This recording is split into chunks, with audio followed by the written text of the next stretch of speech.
Here's the thing. So there are lots of very well-paid investors and bankers and analysts and strategists out there. I talk to a lot of them. Some of them are actual friends of mine. They are, generally speaking, very good people, very thoughtful. They read everything. They have not got the slightest clue. Like, as you said on your podcast, they don't have a Scooby. They don't have a Scooby. They don't have a Scooby. It goes back to our earlier point, right, which is you don't know what Donald Trump is going to do when you don't know what he's serious about and what he's not serious about. I mean, the Greenland thing, is that like for real? Like, nobody knows any of this stuff. And so that really comes across with investors that I speak to at the moment, which is, obviously, whenever you talk to them, they're like, well, the outlook is uncertain because, like, no shit, Sherlock, you don't know what's going to happen tomorrow. That's kind of how the world works. So there's always an element of of chance and of unpredictability with markets, famously so. But the degree to which serious, thoughtful people who are managing sometimes billions of dollars worth of money for other people, the degree to which they are now willing to say to me, I don't know.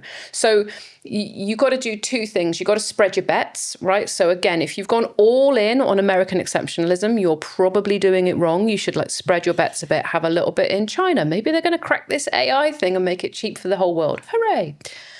Maybe you should have, something in Europe. You should have something in the UK. You should have something in bonds. You should have something in stocks. You should mix it up a little bit.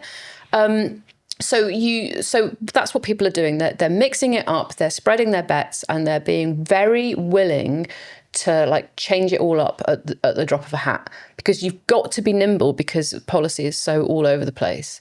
There's a very nice hedge fund manager who I speak to quite a lot, and he's like, it really would help my mental health if I wasn't getting phone calls from people at 2 a.m. saying Trump has just done something that's going to be bad for your US government bond holdings or whatever. It's exhausting actually to be managing other people's money at the moment because you don't know what's coming out and when. So the levels of uncertainty are much, much higher than I'm used to encountering with people who are not idiots. So to us idiots then, it's even more exhausting trying to manage your own money, right? Yeah. Especially if you don't feel like you're an expert and you don't have a grasp and it's like that you don't really understand everything. Do you think people should just tune out the noise and just, consistently invest? There's a certain amount of that. If you are annoyingly young like you two, you have got plenty of time to ride this out. How old do you think we are?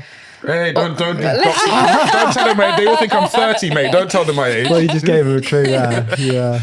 But you've got time to ride this out. So US markets could go badly wrong this year, but you've got time to fix it. So I know, because I was watching some of your previous work, for the love of God, get yourself a workplace pension and pay as much money into it as you possibly can. I came from a family that had no money whatsoever. The minute I had enough money to pay into a pension, I put in the absolute maximum that I could.